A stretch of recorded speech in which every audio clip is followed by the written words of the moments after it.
அஸ்ஸலாமு அலைக்கும் வரஹமத்துல்லாஹி வபரகாத்துஹு.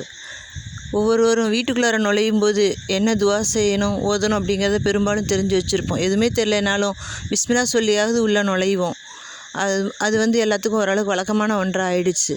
ஆனால் வீட்டை நம்ம உள்ளாரையோ வெளியிலையோ ஒரு இடத்துக்கு போகும்போதோ சரி, இல்லை நம்ம வீட்டுக்குள்ளார நம்ம நைட்டு படுத்து தூங்கும்போதும் கதவை சாத்திட்டு படுக்கிறப்பையும் சரி, அப்போ நம்ம எதுவுமே சொல்லாமல் தான் பெரும்பாலும் சாத்துவோம்.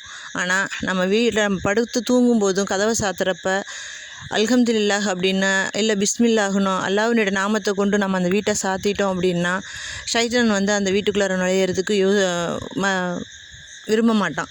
அதாவது என்னென்னா, அல்லாஹ்வினுடைய நாமத்தை சொல்லி நம்ம செய்கிறோம் அப்படின்னா அந்த இடத்துல ஷைத்தான் உள்ளே நுழையவே முடியாது. அதனால் இன்ஷா அல்லாஹ் நம்ம படுத்து உறங்கும்போதும் நம்ம கதவை சாத்திட்டு படுக்கிறப்ப நம்ம அல்லாஹ்வினுடைய பெயரை கொண்டு பிஸ்மில்லாஹ்னு சொல்லி அந்த கதவை சாத்துறோம் அப்படின்னா அல்லாஹ்வினுடைய பாதுகாப்பு முழுமையான முறையில் நமக்கு கிடைக்க பெறுவோமாக. இன்ஷா அல்லாஹ். ஆமீன் ஆமீன் யா ரப்பல் ஆலமீன்.